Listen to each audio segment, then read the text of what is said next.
আসরের নামাজের পর মাদ্রাসায় বারান্দায় দাঁড়াইয়া আমি বাচ্চাদের খেলা দেখতেছি, বড় ভালো লাগতেছে। নিজ প্রতিষ্ঠানের বাচ্চাদের খেলা সুন্দর করে বাজানদের ছোট্ট টেনিস বল নিয়া ফুটবল বানাইয়া লাত্তি লাত্তি দিয়া খেলতেছে। বাজানদের দেখতে দেখতে মাদ্রাসার প্রধান গেটের দিকে যখন নজর চলিয়া গেল, নজর দিয়া দেখি এক ছাত্রের বাবা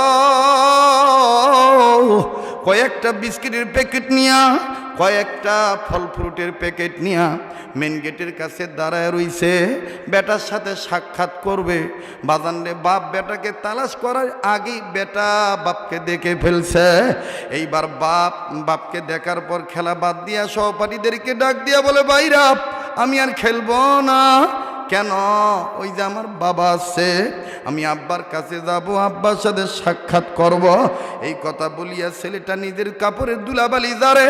আমার বন্ধুগণ ঘামের পানিতে গেন্দি ভিজিয়া গেছে, একটা দৌড়মনিয়া বাবার কাছে চলে গেল।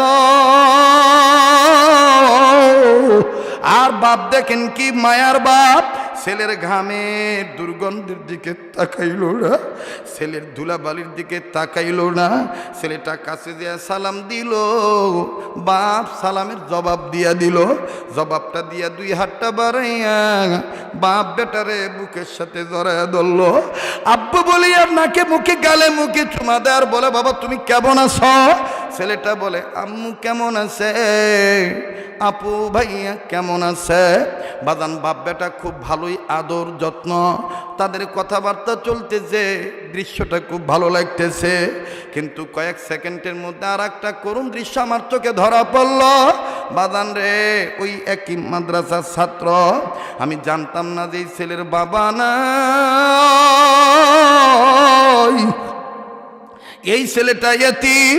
ওই বাপ যখন সুমা দেয় আর এই ছেলেটা যখন আব্বু বলিয়া ডাক দেয়, এই ছেলেটা বারান্দার গিরিল ধরলো, চোখের পানি ছেড়ে কান্দে আর ডাক দিয়ে বলে, আল্লাহ আমার আব্বু কি কোনোদিন আর আসবে না? আমার আব্বু কি কোনোদিন আমারে আর বাপ বলে বুকে টেনে নিবে না? আমি ডাক দিয়ে বললাম, বাবা তুমি কান্দো কেন, তোমার কি বাবা নাই? ছেলেটা কান্দার বলে, হুজুর আমার আব্বু ছিল, 2 মাস আগে রোড অ্যাক্সিডেন্টে নাকি মারা গেছে। কেন তুমি কি তোমার বাবার লাশটাও দেখো নাই? ছেলেটা বলে, না না আমি আমার বাবার লাশটাও দেখি নাই, যার কারণে কোনো ছাত্রের বাবারে দেখলে আমার বাবার কথা মনে হইয়া যায়। আরে বন্ধু, আরে বাবাজি, যার বাবা নাই তার মতন বড় অভাবী আর কেউ নেই। আবার দেখেন মমতা মুইজার মা নাই রে, তার মতন বড় দুঃখী ও কেউ নাই। মনে কিছু নিয়েন না, 1 মিনিট 1.5 মিনিটের মধ্যে মান সম্পদ নামক সম্পদটা বলিয়া দেই। বাজান এই মা মরিয়া গেলে কেউ আর তোমার জন্য বড় মাছের চাকা নিয়ে অপেক্ষা করবে না। আমার ভাইরে, আজ থেকে 8-9 বছর আগের ঘটনা, যেটা কামার খন্দবাসীগণ আপনারা মোবাইলের মাধ্যমে ইন্টারনেট থেকে ডাউনলোড দিয়ে আমার এই বয়ানটা শুনছেন। অনেক ছেলে এই বয়ানটা শুনে মার ভক্ত হইয়া গেছে। আরে বাবাজি, 8-9 বছর আগের কথা, বরিশাল বিভাগে বয়ান করার জন্যে যাও। বাজানরে পদ্মা নদী ফেরির মধ্যে গাড়ি তুলিয়া পদ্মা নদী পাড়ি দিয়ে যাইতে হবে। ফেরির মধ্যে গাড়ি তুললাম, আমার গাড়ির পিছনে আরো অনেক পর্যায়ক্রমে সিরিয়ালে গাড়ি উঠল। এটার ভিতরে একটা অ্যাম্বুলেন্স উঠল। অ্যাম্বুলেন্সের 2 দিকে লেখা লাশবাহী গাড়ি। অ্যাম্বুলেন্সের সামনে বাজানরে লুকিং গ্লাসের নিচে লাল কাপড় বান্ধা। এই লাল কাপড় দেখিয়া বুঝতে বাকি রইল না যে লাশ আছে। অবশ্যই লাশ আছে, কিন্তু আমার জানা নাই মহিলার লাশ না পুরুষের লাশ। লাশটার জন্য দোয়া করিয়া গাড়ির মধ্যে উঠিয়া গেলাম। বাজানরে যখন গাড়িতে উঠিয়া পিছনের গ্লাসটা নামাইলাম, বাহিরের উন্মুক্ত হাওয়া গ্রহণ করব। ও বাজান, যতই গ্লাস ফাঁক হয় ততই একটা বাচ্চার কান্নার আওয়াজ আমার কান ভারী করে, হৃদয় আত্মার মধ্যে লাগে। বাবাজি, বাচ্চা ছেলেটা কান্দার বলে, আব্বু ও আব্বু, আমার মাওরে তুমি কাঠে বাক্সে ভইরা রাখছো কে? আমি আমার আম্মুর কাছে যাবো, আমি আমার আম্মুর দুধু খামো। আমার মায়েরে তুমি কাঠের বাক্সে ভরে রাখছো কেন? আমি আমার আব্বুর কাছে যাব, আমি আমার আম্মুর দুধু খামো। বাজানরি কান্না শুনিয়া, চিৎকার শুনিয়া নিজের ঠিক রাখতে পারলাম না। আল্লাহরে ডাক দিয়ে বললাম, তোমার কুদরত বুঝা বড়দা, তুমি মহাশক্তির অধিকারী। এই ছেলেটার মা মরিয়া গেছে, দুধের বাচ্চার কাছে থেকে মায়ের নিয়ে গেছো, অথচ এই ছেলে বুঝেই নাই যে তার মা মারা গেছে। এই ছেলেটা এখনো মায়ের দুধ খাইতে চায়। বাদান সমজ যত যায় ততই বাচ্চাটার কান্নার আওয়াজ বাড়ে। গাড়ি থেকে নামিয়া বাচ্চাদের দেখার জন্য হাঁটি হাঁটি পা পা করে আগাইলাম। অ্যাম্বুলেন্সের দিকে যখন তাকাইলাম, নজর করিয়া দেখি শত শত মানুষ, আমার মতন যুবক এবং মধ্যম বয়সী লোকেরা অ্যাম্বুলেন্সের চতুর্দিকে দাঁড়ায় দাঁড়া মা মরা বাচ্চাটারে দেখে আর নিজের এই কান্দে আর চোখের পানি মুছে। আবার কিছু ছেলে যুবক মানুষ হয়তোবা নতুন বিয়ে করছে, গার্মেন্টসের কর্মী, আমার বন্ধুরে কয়েক মাস পর বাড়িতে যাইতেছে সম্ভবত। এই ছেলেগুলি নিজের পকেট থেকে মোবাইল বার করে আর বাড়িতে ফোন দিয়ে কয়, আমার মাও কই, আমার মায়ের দেখা রাইখো, আমার আম্মুর যেন কিছু না হয়। সম্ভবত বাড়ি থেকে জিজ্ঞাসা করছে, কেন কান্দেন, কি হইছে? কান্দার বলে, আজকে ফেরির মধ্যে একটা মা মরা বাচ্চা দেখছি রে, এই বাচ্চাটারে কেউ থামাইতে পারে না। ফল দিল ফল ফালায় দেয়, পানি দিল ফেলে দেয়, জুসের বোতলে ফেলে দেয়। বাপের কামড়ায় আর ডাক দিয়ে বলে, আমার মায়ের কাঠের বাক্সে বইরা রাখতো গে, আমি আমার আম্মুর কাছে যাবো, দুধু খামো। এইভাবে বাচ্চাটা কান্দে। কাঁদে এই মা মরিয়া গেলে আর মা পাবো না।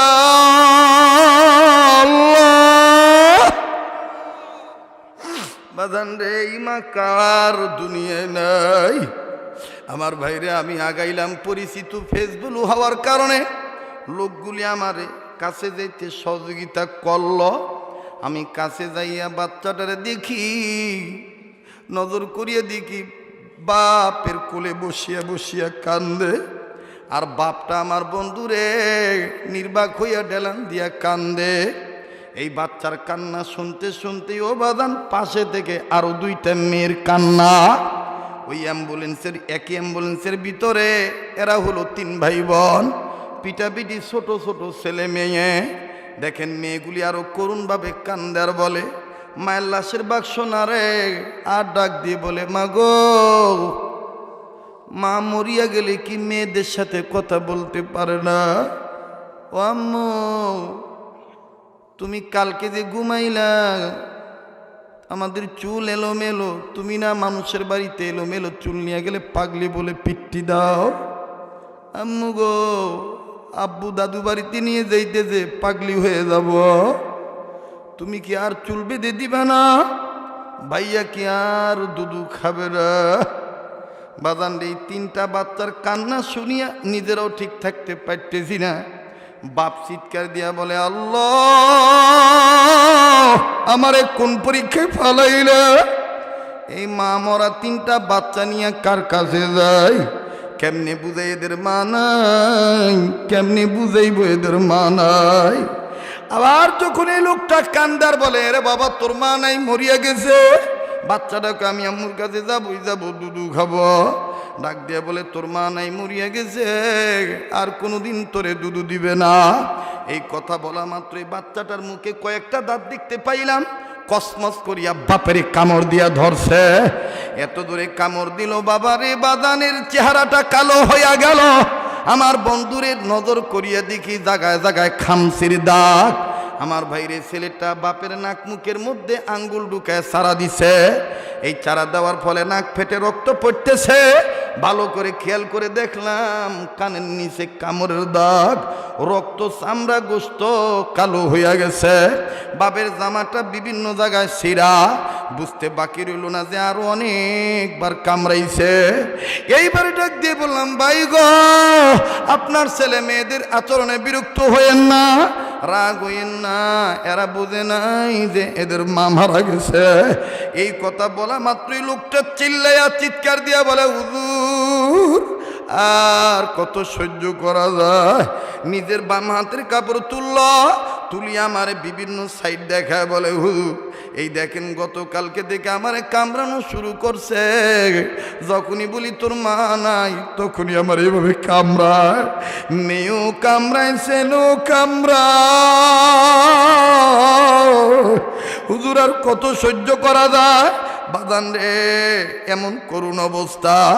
এই লোকটা কানতে কানতে এক পর্যায়ে আমাদেরকে ডাক দিয়ে বলে, হুজুর আপনারা আলেম মানুষ, একটা আবদার করব দোয়ার, আপনারা দোয়া করবেন আল্লাহ যেন কোনো দিন কোনো বেটা বেরির কাছের থেকে বাপের আগে মায়ের যেন না নিয়ে যায়। ও হুজুর, মায়ের অভাব বাপ দ্বারা পূরণ হয় না, মায়ের অভাব খালা ফুফু নানি দাদি চাচি মামির দ্বারা পূরণ হয় না। হুজুর যার মা নাই গো, তার মতন বড় দুঃখী আর কেউ নাই। এই জন্যে বাদান রব্বির হামহুমা কামা রব্বায়ানি সগীরা, এই দোয়াটা আমরা মা বাবার জন্য বেশি বেশি পড়ব। আল্লাহর নির্দেশ, তুমি জাহান্নামের আগুন থেকে নিজে বাঁচাও, ছেলে মেয়ে হয়ে থাকলে মা বাবাকে বাঁচাও, আর মা বাপ হইয়া থাকলে বেটা বেটিকে বাঁচাও। বাদান আজকের মাহফিলটা যেন এই উদ্দেশ্য পুরা হয়ে যায়, আজকের মাহফিলটা যেন এই নিয়ত এই কাজটায় হয়। ডাক্তার না আওয়াজ দিয়ে বলেন না আল্লাহ। আমি দেখতেছি অনেক আলেমরা কানছেন, অনেক তলবে এলেম কানতেছেন, অনেক যুবকরা কানতেছেন, অনেক সাদা চুল লইয়া দাড়ি লইয়া বুড়ারা কানতেছেন। বাজান রে, মাদ্রাসার ছাত্ররা কান্দি, যাদের পায়ের নিচে ফেরেশতারা পাখা বিছায় দেয় তারাও আজকে কানতেছে। ও বাজান, তাদের চোখের পানি পড়িয়া গেছে, এই চোখের পানি টিস্যু দিয়া মুছবেন না, এই চোখের পানি কাপড় দিয়ে মুছবেন না। আনোয়ার শাহ কাশ্মীরি রহমতুল্লাহ আলাইহি লেখেন, এই এক ফোঁটা চোখের পানি চেহারার মাঝখানে মিশা রাখলে হাসরের ময়দানে কান্দুই না গোলামদের, তওবাকারী গোলামদের, গুনাহ থেকে মাপ চাওয়া গোলামদের, মা বাবার দরদে কান্নাকাটি করা গোলামদের, কবরের আযাব জাহান্নামের আগুনের ভয়ে কান্দুই না গোলামদেরকে আমার মাওলা দেখে দেখে জান্নাতে দিয়ে দিবে। মুসলমান ভাইরে, ঘাবড়াবেন না। হুজুর বুঝি আগের মতন 3 ঘন্টা 4 ঘন্টা না রে বাবা, না। আগের 3 ঘন্টা 4 ঘন্টার মধ্যে সিরাজগঞ্জের ভাষায় বলে আইলে ধেলে পেশাল বেশি ছিল। এখন বাদান সময় অল্পর মধ্যেও বাদান স্বল্প কথা বলিয়া, সহি কথা বলিয়া, আমলের নিয়ত করিয়া আপনাদেরকে অল্প সময়ের মধ্যে বিদায় দিয়ে দেব। আর বাবাজি, উম্মতের আলেমদের পক্ষ থেকে বলে দেই, জাহান্নাম থেকে উম্মতে মুহাম্মাদীদের বাঁচার পথ 4টি। এর মধ্যে নাম্বার 2 আলেমের ছাত্র হওয়া। দেখেন, আলেমের ছাত্র হইলে কি লাভ রে বাবা?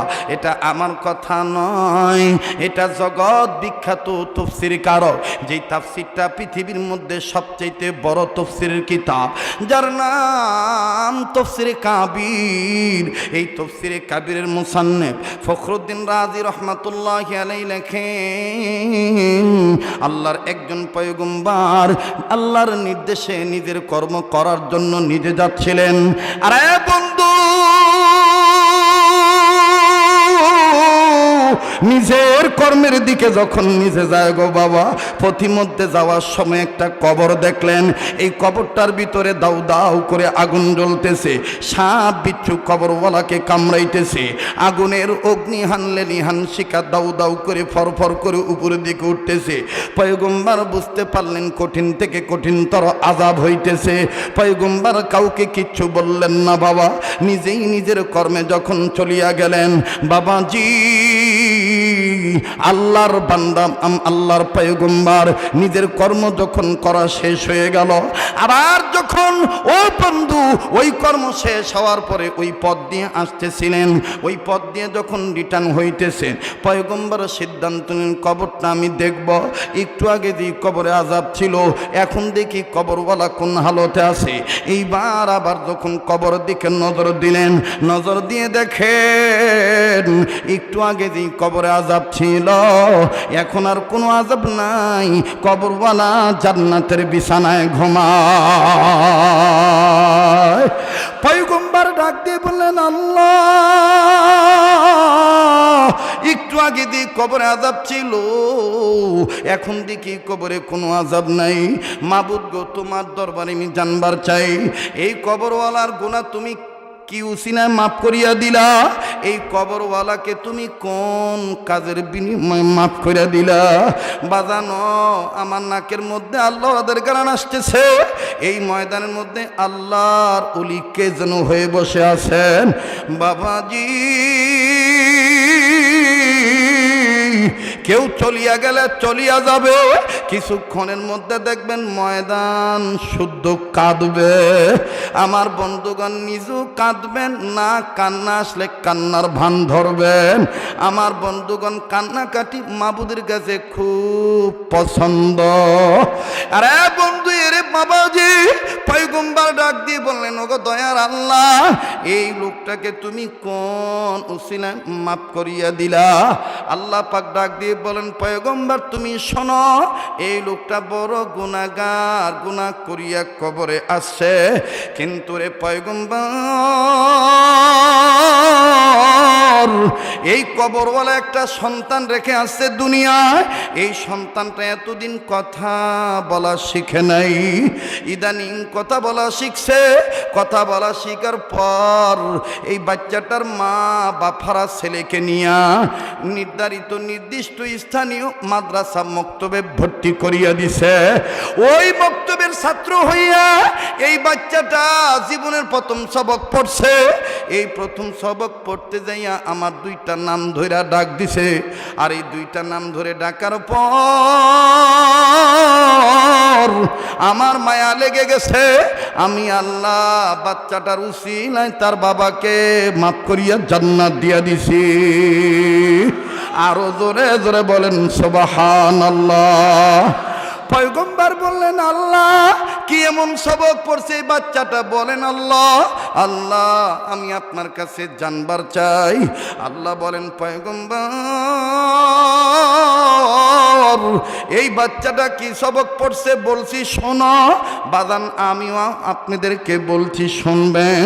তবে অবাক হয়ে যাবেন, এই সবকটা এই মাদ্রাসা তো পড়ানো হয়। আমি আগেই বলছি, বয়ান সবার ভালো লাগবে না। এই বয়ান তাদের ভালো লাগবে যাদের সম্পর্ক কোনো না কোনো আল্লাহ বলার সাথে। বাজান রে, একটু মহাব্বত নিয়ে বসেন, কিছুক্ষণের মধ্যেই কথা ফিনিশিং দিয়ে দোয়া করিয়া বিদায় নিয়ে চলিয়া যাব। আরে বন্ধু, এইবার আল্লাহ পাক ডাক দিয়ে বলেন, পয়গম্বর তুমি শোনো, এই সবক কি সবক? কিন্তু বাজান, আল্লাহর নজরে তো আমরা সবাই আছি, পয়গম্বরও ছিলেন। আল্লাহ পাক দেখতেছেন পয়গম্বর কান্দে। আল্লাহ বলেন, পয়গম্বর কান্দো কেন? পয়গম্বর ডাক দিয়ে বলেন, দয়ার আল্লাহ, আমি কান্দি এই ছেলেটার জন্যে। তবে আল্লাহ, এটা দুঃখের কান্দা নয়, এটা সুখের কান্দা। বলো না পয়গম্বর, তোমার মনের খবর যদিও আমি আল্লাহ জানি, কিন্তু তারপর তোমার মুখ থেকে শুনতে চাই। আরে বন্ধু, পয়গম্বর ডাক দিয়ে বলেন, ও আল্লাহ, এই বাচ্চাটা, এই ছেলেটা বড় ভাগ্যবান। এই ছেলেটা কত দামি ছেলে, যেই ছেলেটার উসিলায় তার বাপ মা পাইয়া গেল। আল্লাহ গো, দুনিয়ার সব ছেলে মেয়ে যদি এইভাবে তোমার মহাব্বতে তোমার নামে সবক পড়তো, তাইলে তো সব বেটা বেটির মাপ কবরে মাপ পাইয়া যাইত। কবরে আযাব মা বাবার জন্য আর হইতো না, আর মা বাপ কবরে শাস্তি পেত না। বাজান রে, আমি জানি না এখানে কার মা নাই, কার বাবা নাই, কার বাপ নাই, কার মা নাই, কার বাপ আছে, কার মা নাই, কার মা আছে, কার বাবা নাই। এমনও গোলাম আছে মাও নাই, বাবাও নাই। একটু ফিকিরমান হইয়া দেখেন তো বাজান, আমি আপনি এমন বেটা বেটি হইলাম কিনা, আমার আপনার কারণে মা বাপ কবরে সুখে না দুঃখে। একটু ফিকিরমান হইয়া যান ও বাবাজি, দুনিয়া কিন্তু থাকার জায়গা না। মা বাবার দরদে মাবুদের কাছে একটু দরখাস্ত দেওয়ার জন্যে, মা বাবার কবর আযাব মাপের আশায় মায়া লাগা ডাক দেন না, বলেন না আল্লাহ। এতগুলো মানুষের ডাকের মধ্যে কেন মাওলার প্রেম নাই? একটু মায়া লাগা আবার বলেন না আল্লাহ। দেন না, দেন না, দেন না, দেন না, ডাক দেন না, বলেন না আল্লাহ। বাজানো কেন আপনি কবরের চিন্তায় কাঁদবেন না? বুখারী শরীফের হাদিস, আল্লাহ নবীও তো মাঝে মধ্যে সাহাবীদেরকে নিয়ে কবরের ফিকিরে কাঁদতেন। আল্লাহ নবী মাঝে মধ্যে সাহাবীদেরকে ডাক দিয়ে বলতেন, সাহাবীরা, ওগো আল্লাহর বান্দারা, তোমরা মরার আগে মরিয়া যাইও। সাহাবীরা বলতেন, নবী গো, মানুষ আবার জিন্দা থাকতে কেমনে মরার আগে মরে? নবীজি উত্তর দিয়ে বলতেন, আল্লাহর বান্দারা, মাঝে মধ্যে তোমরা আপন আপন কবর সামনে নিবা। এই কবর সামনে নিবা, এলাকার কবর সামনে নিবা, কবরগুলি সামনে নিয়ে দাঁড়াইয়া বসিয়া এইরকম দিলে দিলে ফিকির করবা, আর চোখ থেকে পানি বাইর করিয়া ছাড়বা, আর জবান দিয়ে এইভাবে চিল্লা চিল্লা বলবা, এই তো বুঝি আমি মরিয়া গেলাম,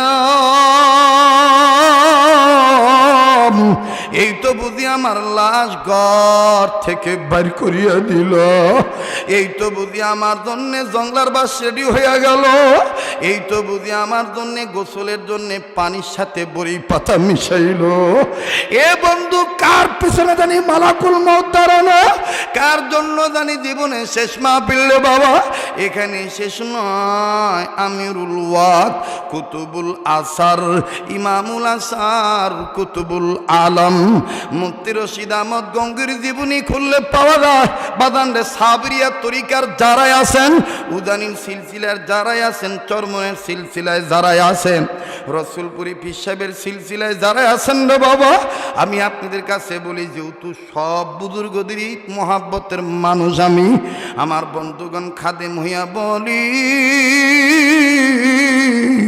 এই রশিদ আহমদ গঙ্গি রহমতুল্লাহ জীবনী খুললে পাওয়া যায়। আল্লাহর ওলি প্রত্যেকটা রাত্র ঘুমানোর আগে মরণের প্রস্তুতি নিয়ে ঘুমাইতেন। উনি বিশ্বাস করতেন, জানতেন মরণ অবধারিত।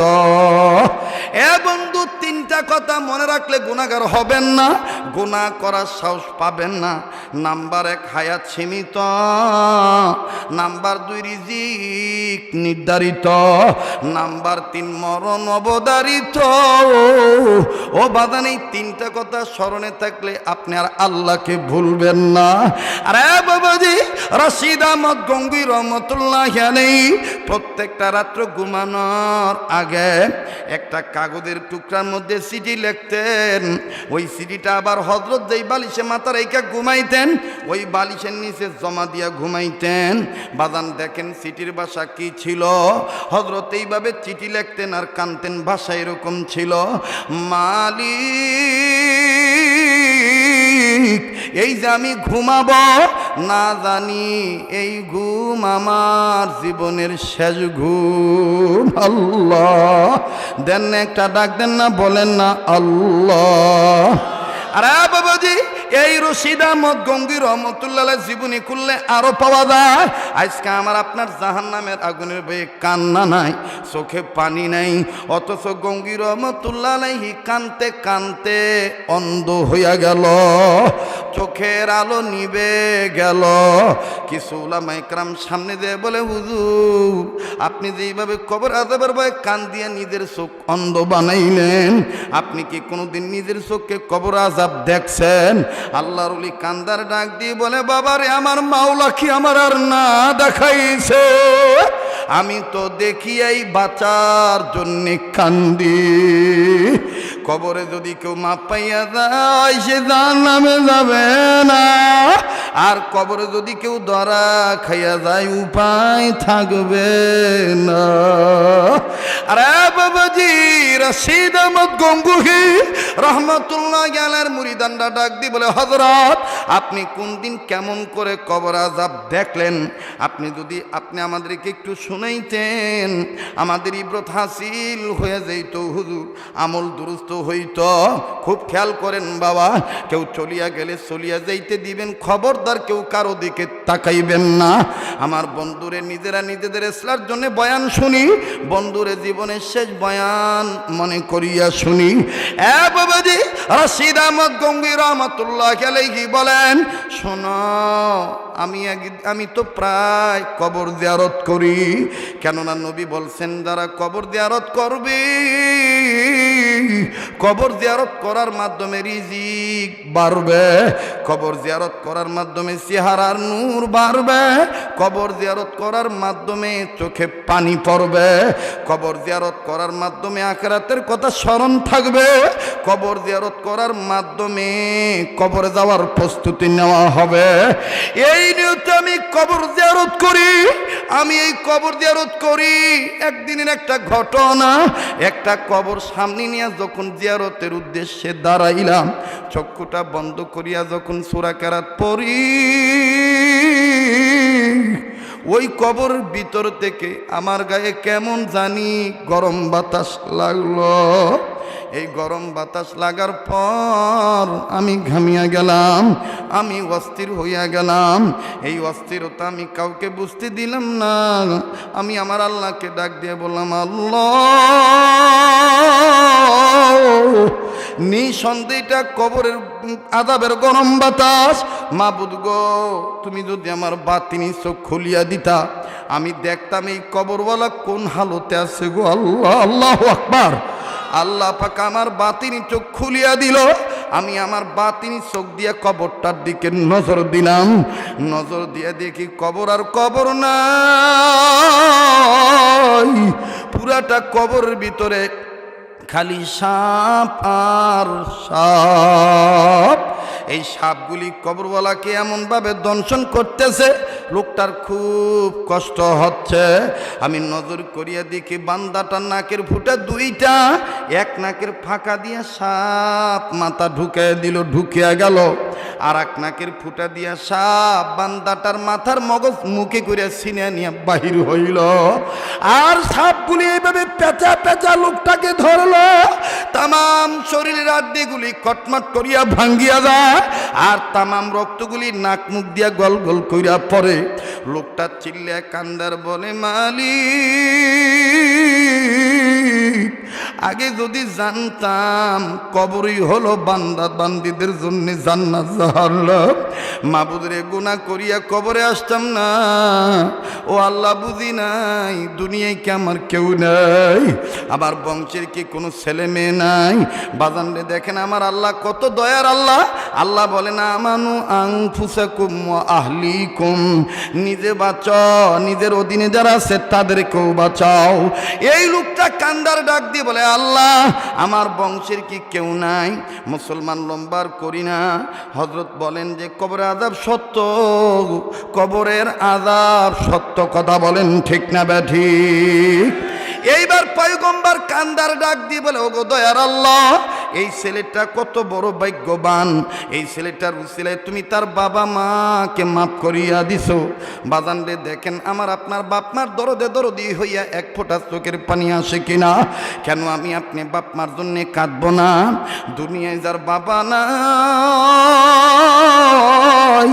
তার মতন বড় অভাবী আর কেউ নাই, দুনিয়ায় যার মা নাই তার মতন বড় দুঃখী ও কেউ নাই। বাজান আমি পাশেই সাতিয়ানতলি মাদ্রাসায় বলে আসি, গতকালকেও বেতুয়া মাদ্রাসায় বলেছি, আমি প্রায় বয়ানি এই বয়ানটা করিয়া থাকি। বাপ যে কত বড় মায়ার ধন, বাপ যে কত বড় অভিভাবক, যার নাই সে জানে কত বড় অভিভাবক, কথা কোন ঠিক না ব্যাঠি? আরে বাবাজি লম্বা করব না। এই সমস্ত মাদ্রাসায় এতিম বাচ্চা আছে, অনেক ছাত্রের বাপ আছে মা নাই, অনেক ছাত্রের মা আছে বাপ নাই। বাজান রে আমি দূরে যাব না, আমার মাদ্রাসার কথাটাই বলি। আজকে তোমার আমার বাপ আছে তাই কদরও নাই, কিন্তু যেই ছেলের বাপ নাই মা নাই, এই ছেলের সাথে মাঝে মাঝে সময় দিবেন, দিয়ে দেখবেন কি পরিমাণ বেদনা অন্তরে তার লালিত পালিত বাপের বেদনা। আরে বাবাজি আমি আমার মাদ্রাসার কথাটাই বলি। দেখেন তো দেখি বাপ মার দরদে দিলটা নরম হয়নি। আসরের নামাজের পর মাদ্রাসায় বারান্দায় দাঁড়াইয়া আমি বাচ্চাদের খেলা দেখতেছি, বড় ভালো লাগতেছে। নিজ প্রতিষ্ঠানের বাচ্চাদের খেলা সুন্দর করে বাজানদের ছোট্ট টেনিস বল নিয়া ফুটবল বানাইয়া লাত্তি লাত্তি দিয়া খেলতেছে। বাজানদের দেখতে দেখতে মাদ্রাসার প্রধান গেটের দিকে যখন নজর চলিয়া গেল, নজর দিয়া দেখি এক ছাত্রের বাবা কয়েকটা বিস্কিটের প্যাকেট নিয়া, কয়েকটা ফল ফ্রুটের প্যাকেট নিয়া মেন গেটের কাছে দাঁড়ায় রইছে, বেটার সাথে সাক্ষাৎ করবে। বাজানরে বাপ বেটাকে তালাশ করার আগেই বেটা বাপকে দেখে ফেলছে। এইবার বাপ বাপকে দেখার পর খেলা বাদ দিয়া সহপাঠীদেরকে ডাক দিয়া বলে, ভাইরা আমি আর খেলবো না। কেন? ওই যে আমার বাবা আছে, আমি আব্বার কাছে যাব, আব্বার সাথে সাক্ষাৎ করব। এই কথা বলিয়া ছেলেটা নিজের কাপড়ের দুলাবালি জারে, আমার বন্ধুগণ ঘামের পানিতে গেন্দি ভিজিয়া গেছে, একটা দৌড়মরিয়া বাবার কাছে চলে গেল। আর বাপ দেখেন কি মায়ার বাপ, ছেলের ঘামের দুর্গন্ধের দিকে তাকাইল না, ছেলের ধুলাবালির দিকে তাকাইল না। ছেলেটা কাছে দিয়ে সালাম দিল, বাপ সালামের জবাব দিয়া দিল। জবাবটা দিয়া দুই হাতটা বাড়াইয়া বাপ বেটারে বুকের সাথে জড়াইয়া ধরল। আব্বু বলিয়া নাকে মুখে গালে মুখে চুমা দেয় আর বলে, বাবা তুমি কেমন আছো? ছেলেটা বলে, আম্মু কেমন আছে, আপু ভাইয়া কেমন আছে? বাজান বাপ বেটা খুব ভালোই আদর যত্ন, তাদের কথাবার্তা চলতেছে, দৃশ্যটা খুব ভালো লাগতেছে। কিন্তু কয়েক সেকেন্ডের মধ্যে আর একটা করুণ দৃশ্য আমার চোখে ধরা পড়ল। বাজান রে ওই একই মাদ্রাসার ছাত্র, আমি জানতাম না যে এই ছেলের বাবা নাই, এই ছেলেটা এতিম। ওই বাপ যখন চুমা দেয় আর এই ছেলেটা যখন আব্বু বলিয়া ডাক দেয়, এই ছেলেটা বারান্দার গ্রিল ধরলো, চোখের পানি ছেড়ে কান্দে আর ডাক দিয়ে বলে, আল্লাহ আমার আব্বু কি কোনোদিন আর আসবে না? আমার আব্বু কি কোনোদিন আমারে আর বাপ বলে বুকে টেনে নিবে না? আমি ডাক দিয়ে বললাম, বাবা তুমি কান্দো কেন, তোমার কি বাবা নাই? ছেলেটা কান্দার বলে, হুজুর আমার আব্বু ছিল, 2 মাস আগে রোড অ্যাক্সিডেন্টে নাকি মারা গেছে। কেন তুমি কি তোমার বাবার লাশটাও দেখো নাই? ছেলেটা বলে, না না আমি আমার বাবার লাশটাও দেখি নাই, যার কারণে কোনো ছাত্রের বাবারে দেখলে আমার বাবার কথা মনে হইয়া যায়। আরে বন্ধু, আরে বাবাজি, যার বাবা নাই তার মতন বড় অভাবী আর কেউ নেই। আবার দেখেন মমতা মুইজার মা নাই রে, তখন বলেন আল্লাহু আকবার বললে লাভ না লস? কথা কয় না, লাভ না লস? এটাও কিন্তু জিকির করা। এটা কি করা? জিকির করা। আল্লাহ বলেন তোমরা আমারে ডাকো, আমিও তোমাদেরকে স্মরণ করবো, আমিও তোমাদেরকে প্রতিদান দিব। সুবহানাল্লাহ কোন ফাযকুরুনি আযকুরকুম। পড়ো না বাবা, অনেক ওলামা তোলাবা দেখতেছি তো। থানবী রহমতুল্লাহ লিখছেন আদাবুল কোরআনের মধ্যে, যেটা আমাদের দাদা হুজুর মহিউসুন্নাহ আবরুল হক রহমতুল্লাহ নকল করে আনছেন কিতাবের মধ্যে। হারদি হজরত বলেন যেই অঞ্চলে কোরআন তেলাওয়াতের গুনগুন দেওয়া হয়, ওই অঞ্চলের ওই ব্যক্তি পার্সনদের আত্মীয় স্বজনের কবর আযাব বন্ধ করে দেয়। তো না জানলেও গুনগুন করেন, পারবেন না? ইনশাল্লাহ পারবেন না? ফাযকুরুনি আযকুরকুম ফাযকুরুনি আযকুরকুম। তোমরা আমাকে ডাকো, আমিও তোমাদেরকে ডাকবো। কিভাবে ডাকবেন? আমার নাম আব্দুল খালেক, আপনার নাম আব্দুর রহমান, আরেকজনের নাম মোতালেব, আব্দুল মোতালেব। আমরা তো আল্লাহরে ডাকি ইয়া আল্লাহু ইয়া রহমান, এটার অর্থ কি এটা নাকি আল্লাহ তাআলা তখন কয় ও মুতালিব, ও আব্দুল খালিক, ও আব্দুল মালিক, এরকম নাকি কথা কেন এরকম না। তাফসীরে বাইজাবির মধ্যে মুফাসসির লেখেন, স্পষ্টভাবে লেখা আছে বান্দা আল্লাহকে ডাকবে ইবাদত করার মাধ্যমে, আর আল্লাহ বান্দাকে স্মরণ রাখবে প্রতিদান দেওয়ার মাধ্যমে, মানে নেক দেওয়ার মাধ্যমে। সুবহানাল্লাহ কোন। আচ্ছা এইবার আপনারা বলেন বান্দার জিকির বড় না আল্লাহর জিকির বড়? ভাই আমি কি আইলে দিলে পেছাল পারতেছি? চলবো কি চলবো না? পিছনের বাইরা কও চলবো কি চলবো না? সামনের বাইরা চুপ থাকেন, পিছনের বাইরা বলেন তো চলবো কি চলবো না? হ্যাঁ, এবার পিছনের বাইরে চুপ থাকেন, সামনের বাবারা বলেন তো চলবো কি চলবো না? এবার সামনের বাইরা পিছনের বাইরা মিলে জিলে বলেন হক কথা কি বলবো কি বলবো না? তাইলে একটু জোরে কোন তো আল্লাহু আকবার, আবার কোন আল্লাহু আকবার। এখন বলেন বান্দার জিকির বড় না আল্লাহর জিকির বড়? ওয়ালাযিকরুল্লাহি আকবার, ওয়ালাযিকরুল্লাহি আকবার, ওয়ালাযিকরুল্লাহি আকবার। আল্লাহ বলেন আমার জিকির বড় যতক্ষণ একটা গান গামো। আরে ভাই ততক্ষণ একটা আয়াত পড়ি, কথা কয় না? বাপ দাদার কবর আযাব মা বইব, জায়গাটাও কবুল হয়ে যাবো গা, নূর আসতে থাকবো, হেদায়েত পেয়ে যাবো। কারণ আল্লাহ বলেন যারা আমার কোরআন মনোযোগ সহকারে শুনবে এবং মানবে হেদায়েত তারাই পাবে। الذين يستمعون القول فيتبعون أحسنه، الذين يستمعون القول فيتبعون أحسنه أولئك الذين هداهم الله। কার কথা? কার কথা? আল্লাহর কথা। তাইলে বলেন জিকির কারটা বড়? দেখেন আল্লাহর জিকির যে কত বড়। সুবহানাল্লাহ, সুবহানাল্লাহ, আল্লাহু আকবার। তাফসীরের কিতাবের মধ্যে আছে, মুফাসসিরিন কেরামগণ লেখেন কোন বান্দা যখন একবার কয় আল্লাহু আকবার, আল্লাহ আপনি সবার বড়, আল্লাহ সাথে সাথে জবাব দিয়ে কয় বান্দা তুমিও বড়। বিশ্বাস হইল না? না বিশ্বাস হয় না? তাহলে আল্লাহু আকবারের ভলিউমে তো কম কে? জোরে কোন আল্লাহু আকবার, একটু জোরে কোন সুবহানাল্লাহ। এবার বান্দা যখন আবার দ্বিতীয়বার কয় আল্লাহু আকবার, আল্লাহ তাআলা জবাব দিয়ে কয় বান্দা তোর বাপ মাও বড়। বান্দা যখন আবার কয় আল্লাহু আকবার, এবার আল্লাহ তাআলা জবাব দিয়ে কয় বান্দা তোর দাদা দাদিও বড়। বান্দা যখন আবার কয় আল্লাহু আকবার, আল্লাহ তাআলা জবাব দিয়ে কয় এই বান্দা তুই যে মিল্লাতের সন্তান, এই মিল্লাতের গর্বিত পিতা আমার খলিল ইব্রাহিম নবীও বড়। বান্দা যখন আবার কয় আল্লাহু আকবার, আল্লাহ তাআলা ডাক দিয়ে কয় এই বান্দা এই ইব্রাহিম খলিলের রুহানি পিতা, তোদের রুহানি পিতা যারে না বানাইলে আমি কিচ্ছু বানাইতাম না, আমার সেই প্রিয় হাবিব নবী মুহাম্মদও বড়। বান্দা যখন আবার কয় আল্লাহু আকবার, আল্লাহ কয় বান্দা শুনছি তো, জানি তো, আমার দেওয়া লিসান দিয়া। বলেন এই লিসানটা কে দিয়েছে? ওয়ালিসানা ওয়া শাফাতাইন। আল্লাহ বলেন এ বান্দা আমার দেওয়া লিসান দিয়ে তুই কইতেছস আমি বড়। বান্দারে তোর লিসানটা আমি দিয়েছি, দেখার জন্য চোখটা তো আমি দিয়েছি। আলাম নাজআল লাহু আইনাইন, এই চোখটা আমার দেওয়া। বান্দা আমি তোরে সুন্দর করে বানাইছি, কত সুন্দর করে বানাইছি, যার কারণে আমি আল্লাহ কুত্তা বানায় আহসান কই নাই, বিড়াল বানায় আহসান কই নাই, শ্রীগাল বানায় আহসান কই নাই, তেলা পোকা, সার পোকা, উই পোকা, গরু, ছাগল, বকরি, ভেড়া, উট, দুম্বা, একটা বস্তু বানায় কিন্তু আমি আহসান কই নাই। কিন্তু তুই আদম সন্তান, আদম জাতকে বানাইয়া আমি আহসান বলেছি, মানুষ তৈরি করে আহসান বলেছি, ইনসানের ক্ষেত্রে আহসান বলেছি।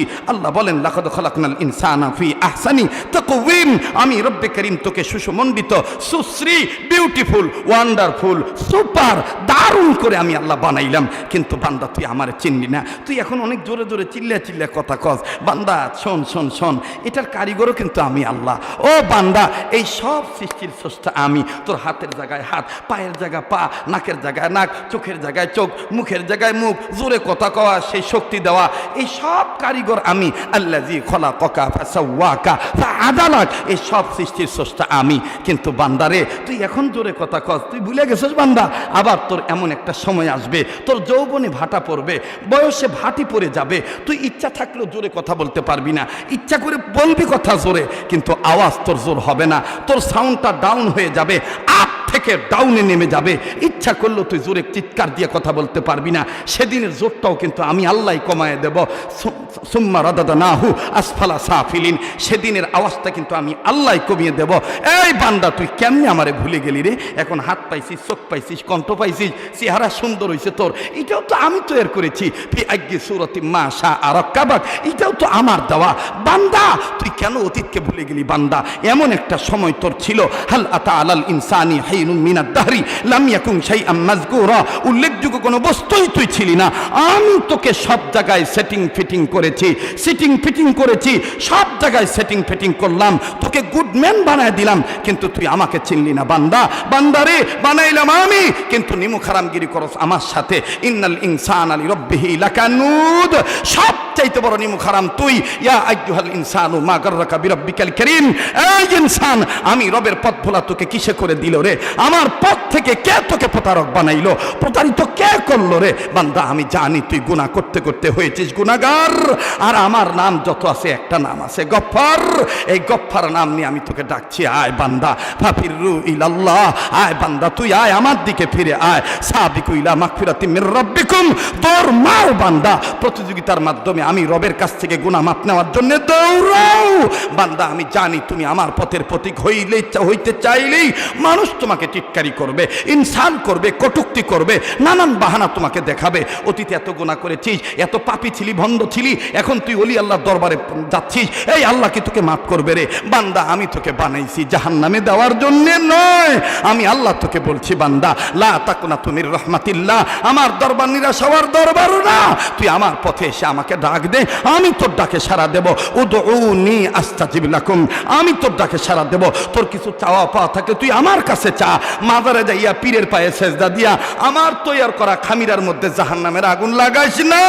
দুনিয়ায় তুই ঈমান আমল হারা হইস না। আমি আল্লাহ তোকে বলছি তোর চাওয়া পাওয়া থাকলে আমার কাছে চা, আমি তোর চাওয়া পাওয়া মিটিয়ে দেব। ওয়া ইজা সালাকা ইবাদি আন্নি ফাইন্নি করিব, আমি তোর চাওয়া পাওয়া মিটিয়ে দেব। বান্দা তুই বলতে পারিস আয় রব আমি সিরাজগঞ্জ জেলার কামারখন্দ থানার কোনো এক এলাকার বাসিন্দা। আল্লাহ আমি যদি কখনো ঠেকাই পড়ে যাই, আমার কোনো কিছু কর্জ লাগলে, হাওলাত লাগলে, আমি যার কাছে চাই সে তো আমার পাশেই থাকে। আল্লাহ তুমি কি আমার কাছে আসো? তুমি কি আমার কাছে আসো? বান্দা তুই আমাকে দূরে ভাবিস না রে। বান্দা আমি তোকে আদর করে বানাইছি দূরে থাকার জন্য নয়। আমি তোর এতটা কাছে, তোর মাও তোর এত কাছে নেই, তোর বাবাও তোর এত কাছে নেই, তোর ভাইও এত কাছে নেই, তোর বোনও তোর এত কাছে নেই, তোর আত্মীয় স্বজন প্রতিবেশী, টিচার, পীর, ইমাম, নেতা, নেত্রীও এত কাছে নেই। আমি রব তোর যতটা কাছে, নাহনু আকরাবু ইলাইহি মিন হাবলিল ওয়ারিদ, আমি রব্বে কারীম তুই গোলামের ঘাড়ের রোগের চাইতেও নিকটে। তুই আমাকে ডাক দে, আমি তোর ডাকে সাড়া দেব। মুহতারাম হাজিরিন, আল্লাহ বলেন বান্দা তুই ভাবতে পারিস আল্লাহ আমি তো কামারখন্দ এলাকায় এই গভীর রাত্রে, যে সময় আমার দেশের সুপ্রিম কোর্টের দরজা বন্ধ, আমার দেশের হাইকোর্ট বন্ধ, আমার দেশের জজকোর্ট বন্ধ, আমার দেশের নেতা নেত্রী, এমপি, মন্ত্রী, চেয়ারম্যান, টিওনো, এদের দরজা বন্ধ। আল্লাহ এই সময় আমি অন্ধকার রাত্রে একা একা বসে বসে তোমার কোরআন থেকে কথা শুনছি, তোমার নবীর পাক জবানের হাদিস শুনছি। আল্লাহ আমি তো একা। আল্লাহ বলে বান্দা তুই কখনোই নিজেকে একা ভাববি না। মা ইয়াকুনু মিন নাজওয়া সালাসাতিন ইল্লা হুয়া রাবিহুম ওয়ালা খামসাতিন ইল্লা হুয়া সাদিসুহুম, যেখানে বান্দা তুই একা, দ্বিতীয় আমি আল্লাহ, যেখানে তুই 2 3 কিন্তু আমি আল্লাহ, যেখানে তোমরা 3 4 কিন্তু আমি আল্লাহ, যেখানে তোমরা 4 5 কিন্তু আমি আল্লাহ, যেখানে তোমরা 5 6 কিন্তু আমি আল্লাহ, যেখানে তোমরা 6 7 কিন্তু আমি আল্লাহ। বান্দা তুমি কেমনে আমাকে অস্বীকার করো? কেমনে তোমরা আমার চোখ ফাঁকি দিয়ে গুনাহ করো? বান্দা তুমি আমার দেওয়া লিসান দিয়ে আমাকে ডাক দাও, আমার বরত্ব ঘোষণা করো, আমি তোমার সব মাফ করে দেব। মুহতারাম হাজিরিন, উম্মতের আলেমদের মজমায় কে কোথা থেকে এসেছেন আমার জানা নাই। ওলামা, তুলাবা, হুজ্জাজে কেরাম, হাফেজে কোরআন, অরুণ তরুণ ইসলামিক চিন্তাবিদগণ কে কোথা থেকে এসেছেন আমার জানা নাই। ও বাবার বয়সী মুরব্বীরা, জীবনের শেষ বয়ান মনে করে বয়ান করছি। যদি বিশ্বাস থেকে থাকে এই জবানটা আল্লাহ দিয়েছে, তাহলে আল্লাহ দেওয়া জবান নিয়ে উম্মতের আলেমদের মজমায় কার কি গুনাহ আছে জানা নাই। এই গুনাহ মাফের জন্য চিৎকার দিয়ে আল্লাহর দেওয়া জবান দিয়ে ওই আল্লাহর বরত্ব ঘোষণা করার নিয়ত করে গুনাহ মাফের আশায় বলেন না আল্লাহু আকবার। কষ্ট হচ্ছে? বেদার হচ্ছেন আমার ভাইরা, আমার বন্ধুগণ? তাহলে বলেন এই লিসানটা কে দিয়েছে? আল্লাহ বলে বান্দা আমার দেওয়া লিসান দিয়ে তুই বলতেছিস আমি বড়, যা আমিও স্বীকার করলাম আমি বড়, কিন্তু বান্দা তুই ছোট আমার নজরে, তোর অপরাধগুলোও ছোট, যা আমি তোর সব গুনাহ মাফ করে দিয়া আমি তোকে জান্নাত দিয়ে দিলাম। ইয়া আইয়ুহাল মুদাথথির কুম ফাআনযির ওয়া রাব্বাকা ফাকাব্বির। ওয়ালাযিকরুল্লাহি আকবার। মনে হচ্ছে এটা একটা কোরআনের দর্স চলতেছে, ক্লাস চলতেছে, ঠিক কিনা বলেন? চলবে? চলবে? বাদান খুব অসুস্থ, আমি জিজ্ঞাসা করছিলাম কতক্ষণ থাকবেন বাদান, কারণ মুরব্বীরা পাশে বসে থাকলে রুহানিয়াত পাওয়া যায়, ফৈজিয়াত পাওয়া যায়, বারাকাত আসে, কতক্ষণ, ঠিক কিনা? কারণ মতাবার বুজুর্গরা যখন আশেপাশে থাকে আমার বন্ধুগণ, তখন আল্লাহর রহমত থাকে। আর এই জায়গায় রহমত আসবে না কেন? হাজী আমদুল্লাহ মহাদের মক্কির নাম নেওয়া হয়েছে, মোহাম্মদুল্লাহ হাফিজ জুদুরের নাম নেওয়া হয়েছে, আল্লাহ ওয়ালাদের নাম নেওয়া হয়েছে, অতএব এই জায়গাটা আল্লাহ কবুল করবে। আমিন বলেন, আরো জোরে কোন আমিন। তো আল্লাহ পাক ইমানদারদেরকে ডাক দিয়ে বলেন, ও ইমানদার বান্দারা, তোমরা নিজেরা জাহান্নামের আগুন থেকে বাঁচো, নিজেদের অধীনে যারা আছে তাদেরকে জাহান্নামের আগুন থেকে বাঁচাও। বলেন নির্দেশ কার? একটু মানে খুলুম খুলে জবাব দেন জোরে, নির্দেশ কার? আবার কোন কার? হযরত শামসুল হক ফরিদপুরি রহমতুল্লাহ আলাইহি লেখেন তাফসীরে হক্কানির মধ্যে, নির্দেশ হলো আল্লাহর জাহান্নামের আগুন থেকে নিজের বাঁচা, অপরকে বাঁচানো। আর উম্মতে মুহাম্মাদীদের জাহান্নাম থেকে বাঁচার মাধ্যম হলো মাদ্রাসা মক্তবের শিক্ষা প্রতিষ্ঠা করা। সুবহানাল্লাহ কোন। আরো হযরত লেখেন, উম্মতে মুহাম্মাদীদের জাহান্নাম থেকে বাঁচার পথ হলো 4টা। কয়টা? কথা কয় না, আরো জোরে কোন, আর একবার কোন, কয়টা? নাম্বার 1 আলেম হওয়া, নাম্বার 1, নাম্বার 1, নাম্বার 2 আলেমের ছাত্র হওয়া, নাম্বার 2 সবাই কইতেছেন না গো, আলেমের, নাম্বার 3 আলেমের কথা শোনা, নাম্বার 3, নাম্বার 4 আলেমকে মহব্বত করা, নাম্বার 4 মুখস্থ হয়েছে কি বাজান? হয়েছে তো। এই বয়ানটা করার মাকসাদ হইল যে এই মাদ্রাসা কি প্রয়োজন আপনাদের, এইটাই আমি ফুটিয়ে তুলতেছি। আর আমার এই বয়ান টোটাল পাবেন 1 মিনিটের মাদ্রাসা নামে একটা কিতাব আছে, ওইটার মধ্যে এই বয়ানটা আছে, সাজায় সাজায় সুন্দর করে বুজুর্গদের সোবতে থেকে তাদের কাছ থেকে যেটা নকল করছি ওইটাই আপনাদেরকে শুনাইতেছি। এটাই আমাদের দারুল দেওবন্দ মাদ্রাসার আহলে সুন্নাত ওয়াল জামাতের ওলামায়ে কেরামদের সম্পূর্ণ আকীদা। আমরা আমাদের মুরব্বীদেরকে মাইনে চলি। আর আমাদের এই সিলসিলা যাইতে যাইতে কোনো বাবা টাবা না, একেবারে যাইতে যাইতে মনে করেন আমি যার হাতে হাত রাখছি, উনি যার হাতে হাত রাখছে, উনি যার হাতে হাত রাখছে, এভাবে হাত যাইতে যাইতে হযরত আলী হাত রাখছে রসুলের হাতে। আর ধরে কোন সুবহানাল্লাহ। তাইলে উম্মতে মুহাম্মাদীদের জাহান্নাম থেকে বাঁচার পথ কয়টা? মুখস্থ হয়েছে তো, একটু সহজ করে দিই, কারণ কোরআনকে তোমরা সহজ ভাবো, কঠিন ভাইব না। ইয়াসসিরু ওয়ালা তুআসসিরু। আর আল্লাহ সূরা কমরের মধ্যে 4 বার বলছে, ওয়ালাকাদ ইয়াসসারনাল কুরআনা লিযিকরি ফাহাল মিন মুদ্দাকির। কেউ আসো কি আমার কোরআনটা দিয়ে নিজের জীবন সাজাইবা? আমি তোমার জন্য এই কোরআনটা সহজ করে দিলাম। সুবহানাল্লাহ কোন। তাহলে এবার বলেন উম্মতে মুহাম্মাদীদের জাহান্নাম থেকে বাঁচার পথ কয়টা? নাম্বার 1 আলেম হওয়া, মুখস্থ করেন। নাম্বার 1, নাম্বার 2 আলেমের ছাত্র, নাম্বার 3 আলেমের কথা শোনা, নাম্বার 3 আলেমের কথা শোনা, নাম্বার 4 আলেমকে মহব্বত করা। এইবার মক্তবের ছাত্রদের মতন একটু জজবা নিয়ে আমি জিগামু, আপনারা উত্তর দিবেন। ওস্তাদা তো বসে রইছে। মক্তবের ছাত্ররা যেভাবে ডুলে ডুলে জোরে জোরে কয়, উম্মতে মুহাম্মাদীদের জাহান্নাম থেকে বাঁচার পথ কয়টা? নাই, ওই যে বাসের সাথে তারা হেলান দিয়েছেন, কইবার ছিল জোরে জোরে বোনা বাজান, কারণ ঘুমে ধরবো, শয়তান ধোকা দিব, একটু ডেলান সারেন, একটু জজবানি। আবার কন, উম্মতে মুহাম্মাদীদের জাহান্নাম থেকে বাঁচার পথ কয়টা? দেখেন তো কেটে কেটে কয় না, যেটা কবো না মনে করবো এটা ওই গ্রুপের লোক, যারা মাদ্রাসায় টেহাও দেয় না, মাদ্রাসা করবার ছেলে খালি গিবত করে। উম্মতে মুহাম্মাদীদের জাহান্নাম থেকে বাঁচার পথ কয়টা? নাম্বার 1 আলেম হওয়া, নাম্বার 1। আরে ভাই জজবানিয়া, আলেম হওয়া, আলেম হওয়া, নাম্বার 1। এই যে আলেম হওয়া যে কইতেছেন না, এই জন্য বিজাতিরা ভয় পায় না, কয় যে মুসলমানদের আলেমদের ব্যাপারে মুসলমানরা আস্তে আস্তে কয়, এই জন্য অনেকে চিন্তা করে মসজিদে নামাজ অবস্থায় ইমাম সাহেবকে গ্রেফতার করে নিয়ে যাবো, শিক্ষাটা ঠেকা ব্যাপার। এই আঙ্গর দুর্বলতার কারণে উলামায়ে কেরামরা নির্যাতিত, কথাক্ষণ ঠিক কিনা? আমার বন্ধুগণ, আলেম ছাড়া চলা যাইব? আলেমের দাম আছে না নাই? যখন আছে না নাই? হায় রে ভাই কি দাম রে, সুবহানাল্লাহ। এই জগৎ আল্লাহ সাজাইছে আলেমকে দিয়া, এই জগৎ আল্লাহ সাজাইছেন আলেমদেরকে দিয়া। কিভাবে? জালালউদ্দিন রুম রহমতুল্লাহ আলাইহি আল্লাহকে বললেন, আল্লাহ তুমি আসমানটা কি দিয়া সাজাইছো আর জমিনটা কি দিয়া সাজাইছো, আমার জানার বড় দরকার। আল্লাহ আল্লাহ তাআলা 40 দিন পরে এই বান্দাটার অন্তরাত্মায় জেহেনের মধ্যে এলকা করে দিলেন, রৌনক বজমে সামারা আজ কওয়াকিব করদাইব, রৌনক বজমে জমিরা আজ উলামা করদাইব। এই জালাল আমি আকাশ সাজাইছি সামারা দিয়া, সামারা সামারা সামারা মানে তারকা, সামারা মানে কি তারকা। এই জালাল আমি জমিন সাজাইছি আলেম ওলামা দিয়া। সুবহানাল্লাহ। রৌনক বজমে সামারা আজ কওয়াকিব করদাইব, রৌনক বজমে জমিরা আজ উলামা করদাইব, ইন্নামা ইয়াখশাল্লাহ মিন ইবাদিহিল উলামা, ইন্না আকরামাকুম ইনদাল্লাহি আতকাকুম, মেরে রব কাহা। এ কথা কে বলেছে? আল্লাহ বলেছে।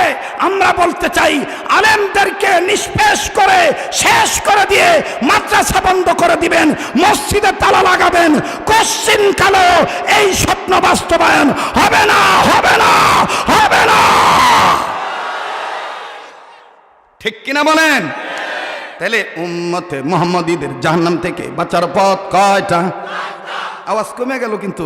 উম্মতে মুহাম্মাদীদের জাহান্নাম থেকে বাঁচার পথ কয়টা? নাম্বার 1 আলেম হওয়া, নাম্বার 1।